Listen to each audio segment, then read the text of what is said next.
নমস্কার, আপনাদের প্রত্যেকে আবারও স্বাগত জানাই। আবারও সেই বিশেষ সময় বিশেষ মানুষকে নিয়ে মুখোমুখি আমরা প্রত্যেকে, যে অনুষ্ঠানের জন্য আপনারা অপেক্ষা করেন। এটা ক্লিশে হয়ে যাওয়া কথা না।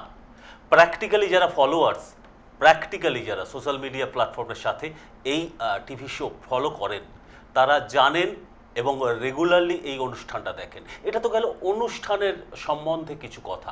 আর যে মানুষটি সম্পর্কে কথা বলা, সেই মানুষটি এমনভাবে ফ্যামিলিয়ার ওয়েতে মানুষের মধ্যে নিজেকে রাখার চেষ্টা করেন, সেটা মানুষ গ্রহণ করেন বলেই।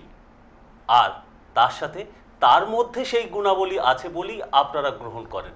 দুদিক থেকেই তো সঠিক হতে হবে, তবে তো একটা সঠিক রাস্তা নির্মাণ হতে হবে, তাই না?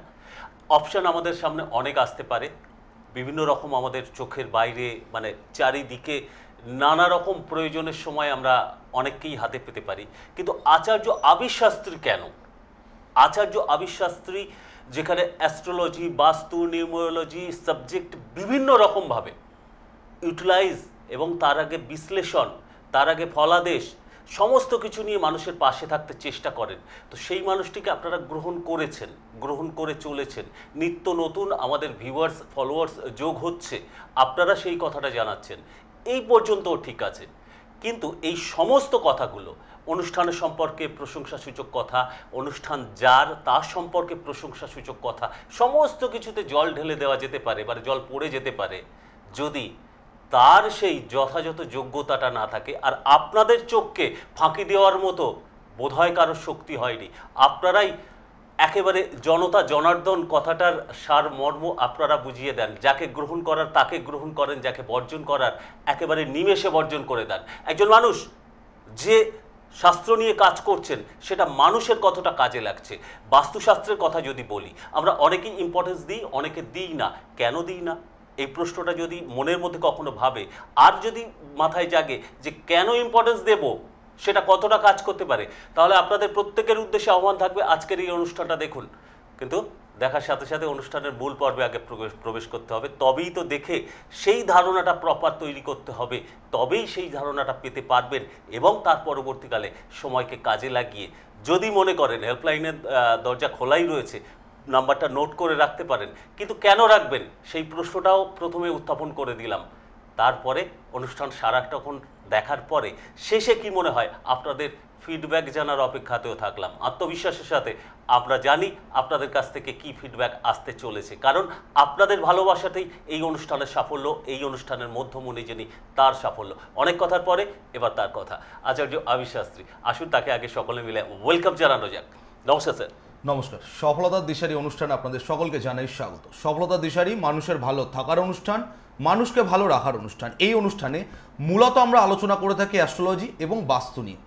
আমি আমার দীর্ঘদিন অনুষ্ঠানে বারংবার আমার মুখ থেকে একটা কথা, যারা আমার অনুষ্ঠানের রেগুলার ভিউয়ার, যারা আমার অনুষ্ঠান প্রতিনিয়ত ফলো করেন, আমি যখনই বাস্তুশাস্ত্র নিয়ে আলোচনা করি, আমি একটা টার্ম উল্লেখ করি, দ্যাট ইজ বাস্তু পুরুষ। একদম। তো বহু মানুষ বাস্তু পুরুষ সম্পর্কে, বহু মানুষের আইডিয়া নেই। তো কে বাস্তু পুরুষ, কিভাবে তার উৎপত্তি, কেনই বা আমরা তাকে প্রাধান্য দেব? ডেফিনেটলি দিতে হবে, কারণ এটা এমন একটা বিষয়, একটু থরলি গভীরে গিয়ে আমাদের জানতে হবে। একদম একদম। তো কেন এই সেন্টার অফ দ্য পয়েন্ট, মানে একটা যে কোনো বাস্তুর একদম এই জায়গাটায় কি অবস্থান এবং সেটার গুরুত্বটা কি, সেটা আগে বিশ্লেষণ করতে হবে। বিভিন্ন আলোচনা করি বা বিভিন্ন অনুষ্ঠানে মানুষ, আজকে তো শুধু একমাত্র আমার অনুষ্ঠান দেখে তা নয়, বিভিন্ন অনুষ্ঠানে মানুষ আজকে ডেটে অনেক কিছু জানেন, বাট যেগুলো জানে না, যেগুলো জানে মানুষ, যে মানে অবগত নয়, সেগুলোই তো জানানো আমার কাজ আজকে। তার জন্যই মানুষের এত ভালোবাসা, তার জন্যই মানুষের এই ফিডব্যাক। তো কে এই বাস্তু পুরুষ, কিভাবে তার উৎপত্তি? বলা হয় একদা পজিটিভ এবং নেগেটিভ এনার্জির মধ্যে যুদ্ধ হয়, মানে দ্যাট মিনস দেবতা এবং অসুরদের মধ্যে। দেবতাদের হয়ে যিনি রিপ্রেজেন্ট করছিলেন তিনি ভগবান শিব, এবং অসুরদের হয়ে যিনি রিপ্রেজেন্ট করছিলেন তিনি হচ্ছেন অন্ধক অসুর। বলা হয় এই অন্ধক অসুর হচ্ছেন ভগবান শিবেরই অংশ, বা ভগবান শিবের থেকেই এই অন্ধক অসুরের উৎপত্তি। কোনো এক সময় কোনো একজন অসুর কুলে, কোনো একজন অসুর তার সাধনা করে বা ভগবান শিবের উপাসনা করে সন্তান লাভে এই অন্ধক অসুরকে পেয়েছিলেন। অর্থাৎ এই অন্ধক অসুর, তার নেচার কিন্তু অসুর, অর্থাৎ তার পারভারিশটা হচ্ছে অসুর কুলে, বাট যেহেতু ভগবান শিবের থেকে তার উৎপত্তি, ভগবানের অংশ, ভগবান শিবের থেকে তার উৎপত্তি, তো এই ভগবান শিব এবং অন্ধক অসুরের এই যুদ্ধের মধ্যে না ভগবান শিব অন্ধকসুরকে হারাতে পারছে, না অন্ধকসুর ভগবান শিবকে হারাতে পারছে। দুজনেই তো সেম ক্যাটাগরি পাওয়ারফুল, দুজনের মধ্যেই সেম ক্যাটাগরির পাওয়ার রয়েছে। তো এক যুদ্ধ চলতে থাকে বছরের পর বছর, কয়েক হাজার বছর ধরে এই যুদ্ধ চলতে থাকে। যুদ্ধ চলার পর একটা সময় এরকম আসে যে সময় দুজনেই ভীষণ পরিমাণে ক্লান্ত হয়ে যান, দুজনেই ভীষণ পরিমাণে নিস্তেজ হয়ে যান, দুজনেই রেস্ট নিতে বসেন, একটু রেস্ট নিয়ে নিই তারপর আবার যুদ্ধ শুরু হচ্ছে। তো সেই যে ক্লান্তির সময়ে ভগবান শিবের শরীর থেকে যে ঘাম মানে পৃথিবী পৃষ্ঠে পড়ে, সেই ঘাম থেকে এক মহাভূতের উৎপত্তি হয়, এক বিশাল আকার দৈত্যের ন্যায় আকার এক মহাভূতের উৎপত্তি হয়। যে মহাভূত ছিল ভীষণ ক্ষুধার্ত, সে চোখের সামনে যা দেখছে সে সব কিছু খেয়ে ফেলছে, যা দেখছে সে সব কিছু খেয়ে ফেলছে, সৃষ্টির সব কিছু সে খেয়ে ফেলছে। বলছে প্রথমে আমি পৃথিবী লোক খাবো, তারপর আমি স্বর্গলোক খাবো, তারপর আমি তিনটে লোক আমি সব খেয়ে নেব। তিনি ভীষণ পরিমাণে সেই মহাভূত ক্ষুধার্ত। এবার কি হলো, সমস্ত দেবতারা পড়লেন চিন্তায় যে যদি সব কিছু যদি খেয়ে নেয় তাহলে তো মানে সৃষ্টি মানে বিপরীত ঘটে যাবে, এ তো হওয়া তো উচিত নয়। তখন কি করলেন, 44 জন দেবতা এবং অসুর, 44 জন দেবতা এবং অসুর সবাই মিলে সেই মহাভূতকে ধরে নিয়ে গেলেন ব্রহ্মার কাছে। ব্রহ্মা তখন ডিসিশন দিলেন, বা ব্রহ্মা তখন মতবাদ দিলেন যে সেই মহাভূতকে তিনি তখন আখ্যা দিলেন যে আজ থেকে তোমার পরিচয় বাস্তুপুরুষ, তোমার নাম বাস্তুপুরুষ। এবং সেই মহাভূতকে পৃথিবী পৃষ্ঠে নিক্ষেপ করা হয়, এবং নিক্ষেপ করার পর তাকে আশীর্বাদ দেওয়া হয়। তখন তাকে যখন যে মুহূর্তে নিক্ষেপ করা হয়, উল্টো করে তার যে মাথা সেটা থাকে নর্থ ইস্ট, তার যে পা জোড়া সেটা থাকে সাউথ ওয়েস্ট অর্থাৎ দক্ষিণ পশ্চিম, ডান কোনোই ডান হাঁটু দক্ষিণ পূর্ব, বাঁ কোনোই বাঁ হাঁটু উত্তর পশ্চিম। এভাবে তাকে পৃথিবী পৃষ্ঠে নিক্ষেপ করা। এবং ব্রহ্মা তাকে আশীর্বাদ দেন যে এই পৃথিবী পৃষ্ঠে যখনই কোনো কনস্ট্রাকশন হবে, যখনই কোনো বিল্ডিং তৈরি হবে, আমার পর অর্থাৎ ব্রহ্মার পর যদি কাউকে প্রাধান্য দেওয়া হয় সেটা তুমি। তোমাকে মেনে যারা কনস্ট্রাকশন করবে, বাড়ি করবে, ভবন নির্মাণ করবে, তারা পাবে দেবতাদের আশীর্বাদ। আর তোমাকে উল্লঙ্ঘন করে বা তোমাকে না মেনে যারা কনস্ট্রাকশন করবে, যারা বাড়ি তৈরি করবে বা বিল্ডিং তৈরি করবে, তারা পাবে অসুরদের অভিশাপ। খুব দামি ব্যাখ্যাটা এখানে দিয়ে অনুষ্ঠানে শুরু হলো। প্রথমে এই প্রশ্নটা তো আসতেই পারে যে একটা দেবত্বের অংশ, একটা পজিটিভ, ডেফিনেটলি সেই সমস্ত কিছু গুণাবলী নিয়ে যখন ব্রহ্মার পরে বলা হচ্ছে একদম। আর এই যে বাস্তুপুরুষ, তার উৎপত্তিটা কোথা থেকে? ভগবান শিবের ঘাম থেকে। যে মুহূর্তে শিব এবং অন্ধকসুরের যুদ্ধে ক্লান্ত হয়ে পড়েন শিব, তো মানে ব্রহ্মার আশীর্বাদ, যেহেতু তাকে পৃথিবী পৃষ্ঠে নিক্ষেপ করা হয় এবং তাকে বেঁধে দেওয়া হয়, তাকে অভিশাপ দিয়ে তাকে মানে পৃথিবী পৃষ্ঠে নিক্ষেপ করা হয়, যেহেতু তাকে নিক্ষেপ করা হয় তাকে আশীর্বাদ স্বরূপ এই বর তাকে দেওয়া হয় যে তোমাকে মেনে ভবন নির্মাণ করবে বা কনস্ট্রাকশন করবে তারা পাবে দেবতাদের আশীর্বাদ। আমি বারবার করে বলি যে বাস্তুতে 45টা দেবতা এবং অসুরের অবস্থান, 45টা টোটাল যে জোন আমি দেখাবো কিছুক্ষণ পর, 45টা দেবতা এবং অসুর মিলিয়ে 45 জন। তো এই যে 44 জন যে দেবতা এবং অসুর ওই মহাভূতকে বাস্তুপুরুষকে ধরে যখন ব্রহ্মার কাছে নিয়ে গেলেন, তো ব্রহ্মা হচ্ছেন আরেকজন, মানে 45 জন টোটাল। এই ব্যাখ্যা আজকে বহু মানুষ জানে না। বাস্তু বাস্তু বাস্তু ঈশান করে এই করতে নেই, দক্ষিণ পশ্চিমে, আরে আগে তো জানুন। কোথা আজকে অনুষ্ঠান ভীষণ পরিমাণ ইম্পর্টেন্ট যারা জ্যোতিষ সম্পর্কে, যারা বাস্তু সম্পর্কে আগ্রহ রাখেন।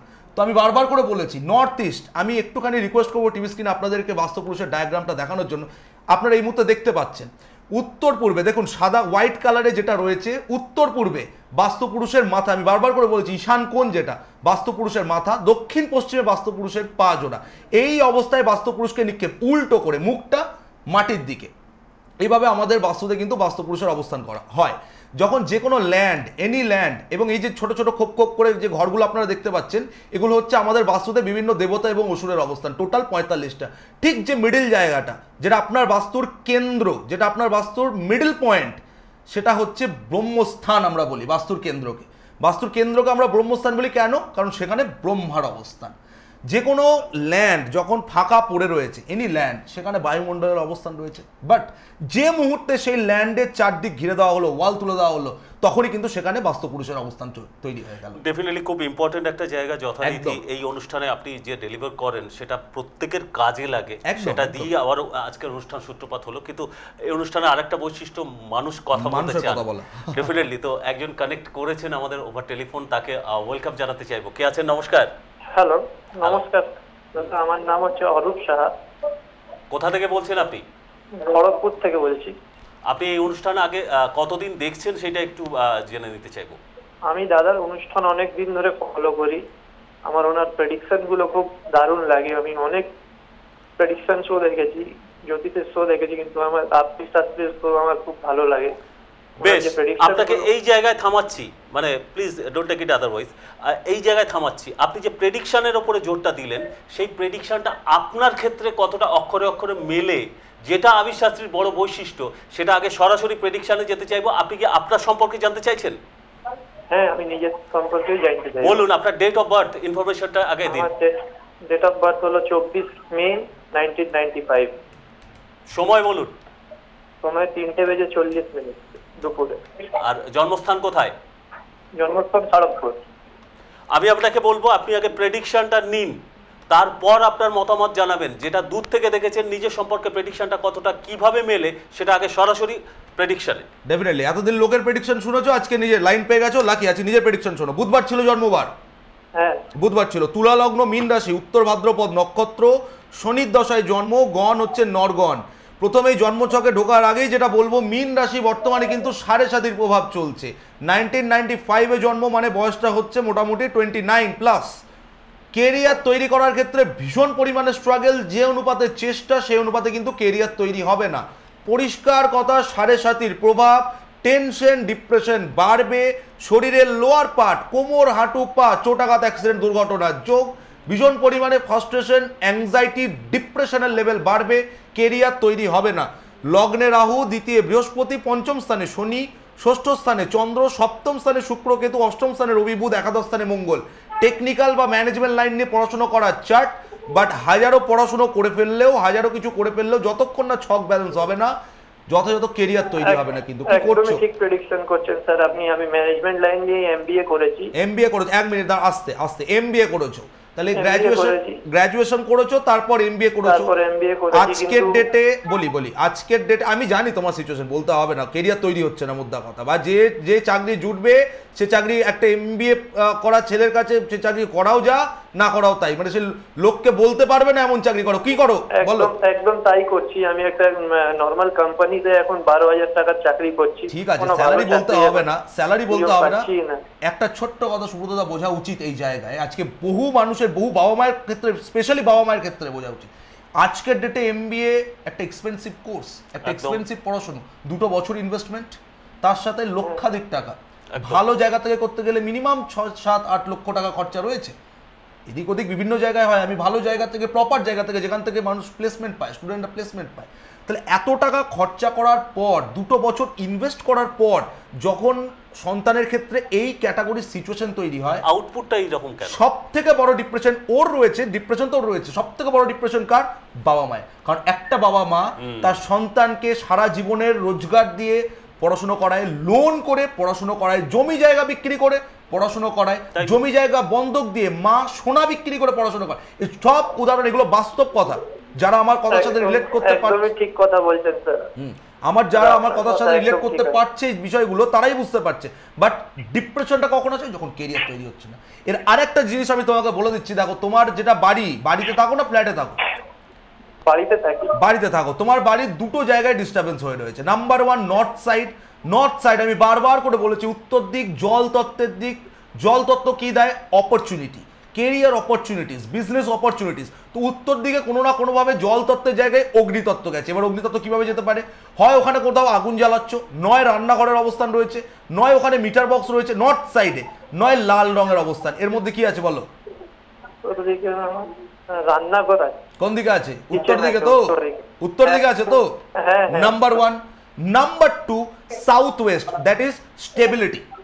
পৃথ্বী তত্ত্ব, আমি বারবার করে বলি, সাউথ ওয়েস্ট, যেটাকে আমরা নৈরিত কোণ বলি।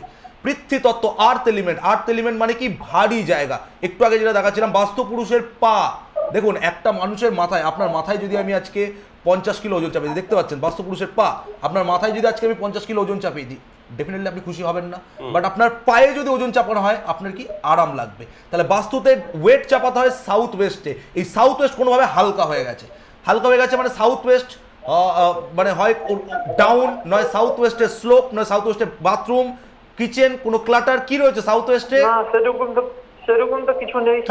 কি আছে সাউথ ওয়েস্টে? কি রুম আছে সাউথ ওয়েস্টে? আমার এমনি ডাইনিং রুমের কাছাকাছি আছে। তার মানে সাউথ ওয়েস্টে কোনোভাবে হয় ডাউন না সাউথ ওয়েস্ট কেটে বেরিয়ে যাওয়া, এল শেপ হয়ে কেটে বেরিয়ে, যাকে আমরা বাস্তুতে কাটিং বলি। সাউথ ওয়েস্ট দেখো হয় এল প্যাটার্ন হয় কেটে বেরোনো, নয় ডাউন স্লোপ। কি আছে বলো, দেখো ভালো করে দেখো। হ্যাঁ হ্যাঁ, একটা এল শেপে আমার কেটে বেরোনোর জায়গা আছে। এল শেপে আছে। এক্স্যাক্টলি, আমি বলছি নেই বললে হবে না, এটা অবিশ্বাস্যের প্রেডিকশন, কারণ না করার জায়গা নেই।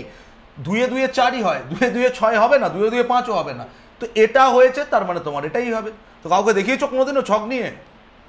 না, সেরকম কাউকে দেখাই না, আপনার শোটাই দেখি তো আমার আপনার উপরে অনেক বিশ্বাস হয়ে গেছে। ওটা এত ভালো লাগে। অ্যাস্ট্রো বাস্তু রেমেডি, একটাই ওষুধ, বারবার করে বলি, অ্যাস্ট্রো বাস্তু রেমেডি। হোয়াট ইজ অ্যাস্ট্রো বাস্তু রেমেডি? যারা নতুন ভিউয়ার, যারা নতুন দর্শক, জন্মছক এবং বাস্তু কানেক্ট করে দেওয়া, অ্যাস্ট্রো বাস্তু রেমেডি। কোনো বিকল্প নেই অ্যাস্ট্রো বাস্তু রেমেডি। এবং এই অ্যাস্ট্রো বাস্তু রেমেডি যে কোথাও পাবেন না, বাজার চলতে জিনিস নয়, ওয়ান অ্যান্ড অনলি আবিশ্বাস্তির কাছেই পাওয়া যায়। দীর্ঘদিনের আমার রিসার্চ, দীর্ঘদিনের আমার পড়াশোনা। কোথা থেকে বলছি ভাই, তোমার বাড়ি থেকে ঘুরে এসছি? না স্যার, তাহলে কোথায় আমি বসে রয়েছি? কলকাতার স্টুডিও, তুমি বসে রয়েছো আপনার সাথে। হ্যাঁ, তো জানলাম কি করে? প্রেডিকশন দেখতেও পাচ্ছি না, কোনো দৈব শক্তিও নেই, টোটালটাই সায়েন্স। অ্যাস্ট্রো বাস্তু রেমেডির অ্যাপ্লাই করো, মোটামুটি 3 থেকে 6 মাস ঘুরিয়ে দেবো জায়গা। তার মানে এই নয় যে 3 থেকে 6 মাসে তোমাকে কোটিপতি বানিয়ে দেবো, না। দেখো, বোঝাটা ভীষণ ভেরি মাচ ইম্পর্টেন্ট। আজকে এতগুলো বছর ধরে যে কোনো আমার চেম্বার দাদা, এক টেবিল এক চেয়ার এভরি উইক চেম্বার করি। যদি মানুষকে ভুল বুঝিয়ে, মানুষকে ঠকিয়ে, মানুষকে এই করে, মানুষকে ওই করে, আজকে ডেটে যেটাই চলছে, প্রশ্নই নেই, আজকে ডেটে এটাই চলছে চারিদিকে। অবিশ্বাস্যের ক্ষেত্রে সেটা ডেফিনেটলি প্রশ্ন নেই। কেন প্রশ্ন থাকবে? কারণ এতগুলো বছর ধরে এক জায়গায় এক টেবিল এক চেয়ার চেম্বার করা যেত না, মানুষের এই ভালোবাসা পাওয়া যেত না। যোগাযোগ করো, 3 থেকে 6 মাস ঘুরিয়ে দেবো সিচুয়েশন। ঠিক আছে, তার আগে আমি আপনাকে এবারে একটা প্রশ্ন করব। অন্যদের প্রেডিকশন দেখেছিলেন, নিজের প্রেডিকশন সম্পর্কে এবারে কি মনে হলো? আচার্য আবিশ্বাস্ত্রীর প্রেডিকশন সম্বন্ধে কি মনে হলো? একদম সঠিক প্রেডিকশন করেছেন। আমি যে চাকরির জন্য ঘুরছি, একটা ভালো চাকরি নেই। অ্যাস্ট্রো বাস্তু রেমেডির কথা বললেন, আপনি কি শুনেছেন এই কথাটা আগে? অ্যাস্ট্রো বাস্তু রেমেডির কথা, হ্যাঁ হ্যাঁ, আপনি পরিষ্কার শুনলেন। এবারে যদি আপনাকে প্রশ্ন করি, আপনি এতদিন ধরে 3-4 মাস আই থিঙ্ক এরকম আপনি কিছু একটা বললেন যে ফলো করে যাচ্ছেন আবিশ্বাস্ত্রীকে, আপনি অন্যদের দেখেছেন, নিজের প্রেডিকশন এরকম অক্ষরে অক্ষরে মিলতে দেখলেন। এবারে আপনার কি মনে হচ্ছে তার কাছে সরাসরি আসার প্রয়োজন আছে কি নেই? হ্যাঁ, খুব প্রয়োজন আছে ওনার কাছে, প্রয়োজন আছে। ব্যাস, আপনাকে কোনো ইনসিস্ট করা না, বাধ্য করা না, ভয় দেখানো না যে আপনি আসতেই হবে, আপনাকে না আসলে আপনার লাইফের এত বড় ক্ষতি হয়ে যাবে, একেবারেই না। এই অনুষ্ঠানের বৈশিষ্ট্য নয়, আবিশ্বাস্ত্রী সেটা বৈশিষ্ট্য নয়। আপনি সাথে থাকুন। Thank you so much for calling. ডাক্তার বাবুর কাজ মানুষকে ওষুধ সাজেস্ট করা। একদম, মানুষ ওষুধ খাবে কি না খাবে দ্যাট ইজ তার পার্সোনাল ম্যাটার। যদি ডাক্তারবাবুর কথা শুনে ওষুধ খায়, রোগ সারবে, যদি না খায়, রোগ সারবে না। আর 2 নম্বর কথা, এই চেম্বার মানে এই অনুষ্ঠানে বসে আমার কাছে আসুন আমি সব পাইয়ে দেবো বলি না। মানুষকে বুকিং দেওয়া যায় না, ফোনে ঝড়। কেন মানুষের এত ভালোবাসা? কেন? আমি তো বারবার করে বলি, ঘুরে আসুন, সব জায়গা ঘুরে আসুন, সব জায়গা ঘুরে চলে আসুন। আমার বাবার বয়সী, আমার দাদুর বয়সী বহু মানুষ রয়েছেন, আমি কাউকে ছোট না করে বলছি, কিন্তু ঘুরে আসুন সব জায়গা। যখন ফেলিওর, সব জায়গায় গিয়ে ফেলিওর, একবার বুকিং নাম্বার ডায়াল করবেন। অ্যাস্ট্রোলজি এবং বাস্তুকে কানেক্ট করলে, অ্যাস্ট্রো বাস্তু রেমেডি করলে কি তার টেস্ট, কি তার মজা বুঝিয়ে দেবো। আমি সেই ক্ষেত্রে শুধুমাত্র হেল্প এই মানসিকতায় আপনাদের শুধু নাম্বারগুলো মেনশন করে দিতে চাইবো, যেটা টিভি স্ক্রিন ফলো করলে আপনারা অনায়াসে নোট ডাউন করতে পারবেন। তারাই যারা আচার্য আবিশ্বাস্ত্রীর প্রতি এই ফলোটা শুধু করেন না, ভরসা আস্থাটা তৈরি হয়েছে, তার প্রেডিকশন অক্ষরে অক্ষরে মেলে, এটা ভরসা তৈরি হয়েছে। অ্যাস্ট্রোবাস্তু রেমেডি সম্পর্কে আপনাদের একটা ভালো রকমের ধারণা তৈরি হয়েছে, এবং আচার্য আবিশ্বাস্ত্রীর কাছে এসে মানুষ কিভাবে উপকৃত হচ্ছেন এটা আপনারা জেনেছেন, বুঝেছেন।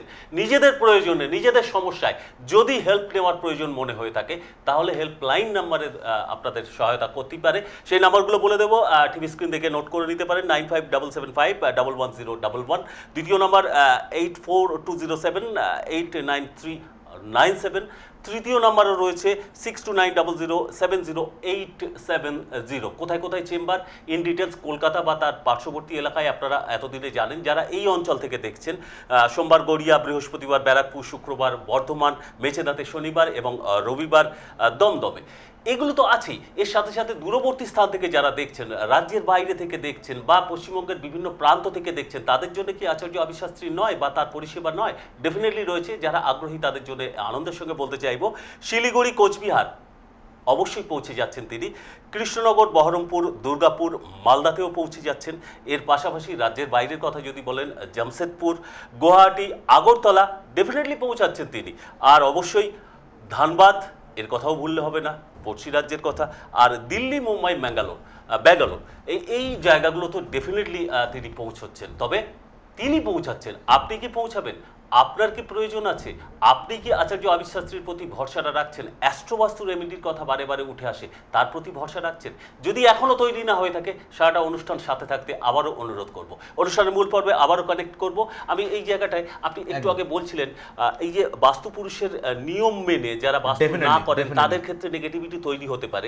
আমি এই ক্ষেত্রে আপনার কাছে একটু ব্যাখ্যা পেতে চাইবো যে কোন ধরনের বিরুদ্ধ কাজ আমাদের মধ্যে নেগেটিভিটি তৈরি করতে পারে বাস্তুর ক্ষেত্রে। ফার্স্ট অফ অল কথা হচ্ছে, একটা কথা বারবার করে বলি, সেটা দিয়ে আমি বোঝাবো, সবকিছু তো টিভির প্রোগ্রামে ডিসক্লোজ করে দেওয়া সময় সম্ভব হবে না। নর্থ ইস্ট ঈশান কোণ বাস্তুপুরুষের মাথা, বাস্তুপুরুষের মাথা। তো আমি বারবার করে আমার যখন অনুষ্ঠান নিয়ে করি, যখন আমি পড়াশোনা নিয়ে স্টুডেন্টসদের নিয়ে আলোচনা করি, আমি বলি যে পড়াশোনার জন্য দুটো জায়গা ভীষণ পরিমাণ ইম্পর্টেন্ট। নাম্বার 1 নর্থ ইস্ট এবং নাম্বার 2 হচ্ছে পশ্চিম দিকের আশপাশ, পশ্চিম এবং দক্ষিণ পশ্চিম মধ্যবর্তীকার জায়গা। তো নর্থ ইস্ট বাড়িতে যদি ড্যামেজ থাকে, সন্তানের পড়াশোনার ক্ষেত্রে অসুবিধা তৈরি হবে। নর্থ ইস্টের বাথরুম বা নর্থ ইস্টের কিচেন মেজর বাস্তুদোষ, নর্থ ইস্টের সিঁড়ি মেজর বাস্তুদোষ। বাস্তুপুরুষের মাথায় আপনি গিয়ে বাথরুম করছেন, বাস্তুপুরুষের মাথায় গিয়ে আপনি আগুন জ্বালাচ্ছেন। দেখুন যাদের বাড়িতে নর্থ ইস্টে বাথরুম, রান্নাঘর, সবার মাথা গরম, কারণ বাস্তুপুরুষের মাথায় তো আপনি আগুন জ্বালাচ্ছেন। বাস্তুপুরুষের মাথায় গিয়ে আপনি টয়লেট করছেন, অটোমেটিক্যালি হেলথ ইস্যুস আসবে। নর্থ ইস্টের বাথরুম, বারবার করে বলেছি, বাড়িতে দুর্ঘটনা, সুইসাইডাল ডেথ, অ্যাক্সিডেন্টাল ডেথ, ক্যান্সারের মতন ডিজিজ নিয়ে আসে। চলে যান, বিশ্বাস করতে হবে না আমার কথা, ক্যান্সার হসপিটালে চলে যান। 100টা ক্যান্সার পেশেন্ট, মানে 100টা ক্যান্সার পেশেন্টের মধ্যে 95টা ক্যান্সার পেশেন্ট যদি আপনি কেস স্টাডি করেন, নর্থ ইস্টে হয় বাথরুম নয় কিচেন। আপনি কি এরকম স্টাডি করে দেখেছেন? ডেফিনেটলি করে দেখেছি বলেই তো এত জোর গলায় বসে অনুষ্ঠানে বলছি। চলে যান, বিশ্বাস করতে হবে না আমার কথা। যারা বাস্তু মানেন না, বাড়ির নর্থ ইস্টে ভারী জিনিস চাবি রেখে দিন, ভারী ভারী বস্তা চাবি রেখে দিন, খুব ফাস্ট দেখুন আপনার মাথা কাজ করে, পাজল সিচুয়েশন তৈরি হয়ে যাবে। এক ভদ্রলোক আমার সাথে চ্যালেঞ্জ করেছিল, তার এরকম বলেছিলাম যে আপনি এটা করে দেখুন, তো তিনি বলছেন স্যার পাজলড হয়ে যাচ্ছি। তো নর্থ ইস্ট বারবার করে বলি, নর্থ ইস্ট এক্সটেন্ডেড, এই যে ছেলেটি ফোন করলো, কি বললাম, সাউথ ওয়েস্টে কাটিং এবং এক্সটেনশন বাস্তুতে নিয়ে আমি একটা অন্য অনুষ্ঠান করবো, কারণ এটা খুব সিম্পল বিষয় নয়, অনেক মানুষ আগ্রহ রাখেন শোনার জন্য। তো নর্থ ইস্টে আমি আজকে বিশেষ কিছু তথ্য, যে তথ্য আজ পর্যন্ত কোথাও পাননি, আবির শাস্ত্রী দেবে। নর্থ ইস্ট আপনারা দেখবেন, বহু মানুষ জানেন, সন্তানরা জয়েন্টের জন্য, মেডিকেলের প্রিপারেশনের জন্য কোথায় যায়? রাজস্থানের কোটা। একদম ওখান থেকে কিন্তু ভালো সন্তানরা মানে ক্র্যাক করে, কিন্তু নিট বা জয়েন্ট বা এগুলো কিন্তু ক্র্যাক ভালো হয়। তো আমরা যদি কোটার ম্যাপ দেখেন, আপনি যদি কোটার ম্যাপ, গুগল, সবার হাতে মোবাইল ফোন, স্মার্টফোন, কোটার ম্যাপ যদি দেখেন, নর্থ ইস্ট এক্সটেন্ডেড। আমি নিয়ে এসেছি ম্যাপ, আমি একটু রিকোয়েস্ট করবো, দেখতে পাচ্ছেন এই মুহূর্তে যে লাল আউটিং করা রয়েছে কোটার ম্যাপ, ঠিক আছে? North east extended, north east বেড়ে আছে, এগিয়ে আছে। আমাদের পৃথিবী পৃষ্ঠের একটা কেন্দ্র আছে, আমাদের দেশের একটা কেন্দ্র আছে, আমাদের রাজ্যের একটা কেন্দ্র আছে, আপনি যে শহরে থাকেন তার একটা কেন্দ্র আছে, আপনি যে বাড়িতে থাকেন তার একটা কেন্দ্র আছে। এর মধ্যে কন্ট্রোল লেভেল কোনটা? আপনার বাড়িটা। বাদবাকি জায়গাটা তো আপনার কন্ট্রোল লেভেল নয়, বাট এই টোটাল জায়গাগুলো কিন্তু দেয়, আপনি দেখুন বিভিন্ন জায়গায় সাউথ যে ডাইরেকশন, বিভিন্ন মানে সিটিতে, বড় বড় সিটিতে সাউথ যে ডাইরেকশন, আপনি দেখবেন সাউথের ডাইরেকশনে কিন্তু যত পশ এরিয়া সব কিন্তু সাউথের ডাইরেকশন। বিভিন্ন যে বড় বড় সিটিগুলো রয়েছে আমাদের সাউথের ডাইরেকশনে, লক্ষ্য করুন, মিলিয়ে নিন আমার কথার সাথে, বিশ্বাস করতে হবে না, মিলিয়ে নিন। কেস স্টাডি, যে কোটার ছকটা দেখালাম, কোটার যে ম্যাপটা আমি দেখালাম, আবারও দেখছে নর্থ ইস্ট এগিয়ে রয়েছে, নর্থ ইস্ট এক্সটেন্ডেড হয়ে রয়েছে। তো এই তথ্যগুলো আজকে মানুষ পায়নি। ডেফিনেটলি এই জায়গাটা কোথাও একটা অনেকের কাছেই নতুন মনে হয়ে যেতে পারে। কি নতুন? যে আমরা নিজেদের বাসস্থান, বাস্তু সম্পর্কে জানতে জানতে আজকে একটা সিটি, একটা প্লেস সম্পর্কে আপনি যে এই যে ইনপুটটা দিলেন, এই তথ্যগুলো মানুষের জানা দরকার। মানুষ ওই শনি খারাপ, মঙ্গল খারাপ, কালসর্প, এর মধ্যে আজকে অ্যাস্ট্রোলজি সীমাবদ্ধ নয়। আজকে একটু পরে দেখানো হবে যে মানুষগুলো আমার কাছে এসেছে তারা কি বলছে, বাট জিনিসগুলো আপনাদের বোঝা ইম্পর্টেন্ট ভীষণ পরিমাণে। কিন্তু ডেফিনেটলি তো দেখানোর কথাতেও অবশ্যই আসতে হবে, কারণ সেই জায়গাটা আগে মানুষ বুঝতে চাইবেন। কি বুঝতে চাইবেন? যে মানুষ কতটা উপকৃত হচ্ছেন। আচার্য আবির শাস্ত্রীর মুখে অনেক কথা বলতে পারেন, তার কাছে যারা আসেন তারা কিভাবে উপকৃত হচ্ছেন, তো সেইটা এক ঝলকে একটু দেখে নেওয়া সরাসরি আপনাদের জন্য। নমস্কার, আমি শুভঙ্করী হাটি, আমার ছেলের সুমন হাটি। আমার ছেলের ব্যাপারে আমি আবির স্যারের কাছে এসেছিলাম টিভিতে প্রোগ্রাম দেখে।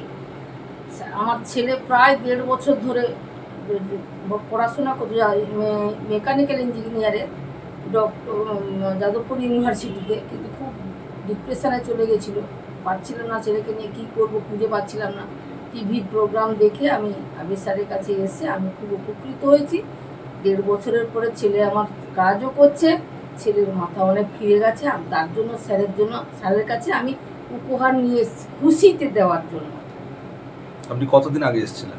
আমি মে মাসের শেষে এসেছিলাম। মে মাসে শেষে এসেছিলেন? জুন মাসের 24 তারিখ, মে মাসে না এপ্রিল মাসের শেষের দিকে এসেছিলাম। আচ্ছা। মে মাসের আমি প্রতিকার স্যার দিয়েছিলাম, সেটা করেছিলাম। জুন মাসের ছেলে আমার জয়েন্ট করে গেছে। আচ্ছা, এখন ছেলে ভালো জায়গায় চাকরি করছে তো? ভালো আছে, কাজ করছে আর ভালো আছে, খুবই ভালো আছে। আমি খুশি হই আমি এটা ছেলের জন্য। ছেলে যে সেই মুহূর্তে ডিপ্রেশনের যে শিকার হয়ে গেছিল, সেই ডিপ্রেশন থেকে বেরিয়ে গেছে তো? অনেকটা, না সম্পূর্ণ হয়নি, অনেকটা। একদম সময় লাগবে ডিপ্রেশনটা বেরোতে, বাট যে বেকার হয়ে বসে থাকা, একটা কাজ পেয়েছে, সেটাই সবথেকে বড়। কাজ পেয়েছে, ও হাতে পয়সা পেয়েছে। একদম। প্রথম মাসে স্যালারি ঢুকে গেছে তো? প্রথম মাসে টাকা পেয়েছে। যারা অফিসের স্টাফেরা খুব ভালোবাসে, ভেরি গুড ভালোবাসে। যাই হোক, দাঁড়াক ও জীবনে, আমি সেটাই চাই। আমি মা হয়ে সেটাই 100% দাঁড়াবে। ঠিক আছে, আর আপনি কতটা খুশি মা হয়ে ছেলের এই উন্নতিতে? মা হয়ে ওর বাবাও তো আসতে পারেনি, খুব খুশি, খুব খুশি। আমরা খুব মধ্যবিত্ত পরিবার। নিশ্চয়ই। ছেলেরা যদি অকেজ হয়ে বসে থাকে, পড়াশোনা করে এত দূর পড়িয়ে, আর ছেলে আমার বালিগঞ্জ গভর্নমেন্ট স্কুলে পড়েছে, আমরা কলকাতায় থাকি, ঠাকুরপুকুরের দিকেই থাকি। আর ছেলে আমার দূর পড়াশোনা করার পরে ও জিলেট পরীক্ষা দিয়েই যাদবপুর ইউনিভার্সিটি পেয়েছিল, কিন্তু এত ডিপ্রেশনে চলে গেল, পারলাম না। মেকানিক্যালের পাইনি, যেহেতু আজকে খুশি তো প্রতিকার করার পর ছেলের কাজ হওয়াতে আজকে খুশি। আমি তাই স্যারের কাছে এসেছি, খুব খুশি আমি। অসংখ্য ধন্যবাদ আপনাকে, অসংখ্য ধন্যবাদ। আর আপনার মতন যারা এই ধরনের বাবা মারা রয়েছে, যারা সন্তানদের নিয়ে টেনশনে, তাদের উদ্দেশ্যে আপনি কি বলবেন যে আবির শাস্ত্রীর কাছে আসলে কাজ হয় তো? আমি বলবো, 1000 বার ধরেই বলবো, 1000 কেন 1,00,000 বার ধরে বলবো, আসুন না, আপনারা দেখুন। আমার বিশ্বাসে তো বিশ্বাস নই, আপনাদেরও বিশ্বাসটা সবচেয়ে বড় জিনিস। অসংখ্য ধন্যবাদ আপনাকে, বিশ্বাসটা সবচেয়ে বড় জিনিস। বিশ্বাস না করলে কোনো কিছুতে আসে না। আমি যেটা ফলো খাই সেটাও খারাপ হয়ে যাবে। অসংখ্য ধন্যবাদ। তাই নয় কি? আমি তো তাই মনে করি। আমার মনের বিশ্বাস আর তো টানে, ছেলের উত্তরোত্তর আরো উন্নতি হবে। ভালো থাকুন। নমস্কার, আমি সোনা মণ্ডল, বামনান থানার অন্তর্গত। আমি 2 বছর আগে আবিরদার কাছে এসেছিলাম আমার ছেলের জন্যে। তবে আমি খুব ভালো ফল পেয়েছি। ছেলে আমার ফার্স্ট হয়, পড়াশোনায় খুব ভালো, আমার সবই মিলে গেছে আবিরদা যা বলেছিল। তবে আমি এসে খুব উপকার পেয়েছি, যা অন্যান্য জ্যোতিষীর কাছে যেয়ে আমি এই উপকারটা পাইনি, বা এত ভালো কথাবার্তা আমি পাইনি। আপনারা নিঃসন্দেহে আবিরদার কাছে আসতে পারেন, প্রেডিকশন করতে পারেন, কোনো দ্বিধাবোধ করবেন না। আপনারা আসুন, আমি চাই আমার উপকার হয়েছে, আপনাদের উপকার। আমাদের সামনে মানে অপশন অনেক আছে, কিন্তু তার মধ্যে আবির শাস্ত্রী কেন তার এই অনুষ্ঠানটা এতটা জনপ্রিয় এবং তার কাছে মানুষ যেতে পছন্দ করেন এবং প্রয়োজনের সময় ডেফিনেটলি পৌঁছে যান তার সহায়তা লাভ করতে, মানুষই শেষ কথা বললেন। এনিওয়েজ, একদম অনুষ্ঠানের শেষ প্রান্তে চলে এসেছি। যেতে যেতে এই যে বাস্তু সংক্রান্ত আলোচনার একদম কনক্লুশন পয়েন্টে বিশেষ কিছু পরামর্শ দিয়ে আজকে ফিনিশ করব। ডেফিনেটলি দেবো, তার আগে কিছু কথা না বলে নয়, হাতের সময় শর্ট তাও বলতে হবে। এই যে মাকে দেখানো হলো, সন্তানের কেরিয়ারের চিন্তায় রাতের ঘুম উড়ে গেছিল। চাকরি পেয়েছে সন্তান, চাকরি পেয়েছে, প্রথম মাসের স্যালারি পেয়েছে, আমার জন্য গিফট নিয়ে এসেছে। এবং সব থেকে বড় প্রমাণ, ওই মাও আজকে আমার অনুষ্ঠান দেখছেন, তার দেওয়া এই গিফট, এই শার্ট পরে আজকে আমি অনুষ্ঠান করছি। সবচেয়ে খুশি আজকে উনিই হচ্ছেন। ওনার দেওয়া শার্ট পরে কিন্তু আজকে আমি বসেছি, এবং উনি আমাকে রিকোয়েস্ট করে গেছিলেন যে স্যার আপনি কিন্তু আমার শার্টটা দেওয়া শার্টটা পরে একদিন অনুষ্ঠান করবেন, আপনার পছন্দ না হলেও আমি এটা পরে করবো, কারণ এটাই মানুষের ভালোবাসা। কিচ্ছু থাকবে না, টাকা পয়সা বাড়ি গাড়ি কিচ্ছু থাকবে না, বাট এই যে মানুষের ভালোবাসা, এটাই থাকবে, আর তো কিছুই না। আজকে যে সমস্ত বাবা মায়েরা, যে সমস্ত গার্জেনরা, আমি একটু আগেই বলছিলাম, সন্তানের কেরিয়ারের চিন্তায় রাতের ঘুম উড়ে গেছে। পড়াশোনা করানোর পর বিটেক করিয়েছেন, MBA করিয়েছেন, MCA করিয়েছেন, BBA করিয়েছেন, BCA করিয়েছেন, লক্ষাধিক টাকা খরচা করেছেন, সময় ইনভেস্ট করিয়েছেন। দেখুন আজকের এটা পড়াশোনাটা সন্তানের উপর ইনভেস্টমেন্ট, একটা ইনভেস্টমেন্ট কিন্তু ওটাও। আর মানুষ কি করে, সব কিছু করানোর পর অ্যাস্ট্রোলজিটাও কিন্তু মানুষের উপর ইনভেস্টমেন্ট। এটা মানুষ বুঝতে পারে না, ভাবে ও অ্যাস্ট্রোলজিতে যাবো, খরচা হয়ে যাবে, বাট এটা খরচা নয়, দ্যাট ইজ ইনভেস্টমেন্ট। এটা আপনার লাইফের উপর ইনভেস্টমেন্ট, আপনার সন্তানের ক্যারিয়ারের উপর ইনভেস্টমেন্ট, আপনার বিজনেসে গ্রোথ আনার জন্য ইনভেস্টমেন্ট। এই জায়গাটা বোঝা প্রত্যেকটা মানুষের ভীষণ পরিমাণ ইম্পর্টেন্ট। তবেই কালকে আপনাকেও দেখাবো, আপনি আসলে আপনাকেও সাকসেস পাওয়াবো, এবং কালকে আপনাকেও এরকমভাবেই দেখাবো। আজকে অনুষ্ঠান একদম শেষ মুহূর্তে পৌঁছে গেছি। প্রত্যেক দিনের ন্যায় শেষ কিছু কথা বলে আজ অনুষ্ঠান থেকে বিদায় নেব। যারা আপনারা রয়েছেন বিভিন্ন ধরনের সমস্যায় জর্জরিত, সমস্যার জন্য যে দেওয়ালে পিঠ ঠেকাবেন, সে দেওয়ালটিও আজকে আপনার পেছনে নেই। করণীয় বুকিং নাম্বার আপনার টিভি স্ক্রিনে ডায়াল করে চেম্বার আসুন, একটা বুকিং নাম্বার ডায়াল, আপনারও লাইফের চাকা করে দিন। সিদ্ধান্ত আপনার, সময় সিদ্ধান্তে আমরা থামছি ঠিকই, কিন্তু আপনার একটা সিদ্ধান্ত আপনাকে সঠিক জায়গায় সমস্যা মুক্ত জীবনের সন্ধান দিতে পারে। আছেনই তো আচার্য আবির শাস্ত্রী। এবার আপনার সিদ্ধান্ত, আমরা শুধু শুভকামনা জানাতে পারি। ভালো থাকুন, সুস্থ থাকুন সবাই। নমস্কার।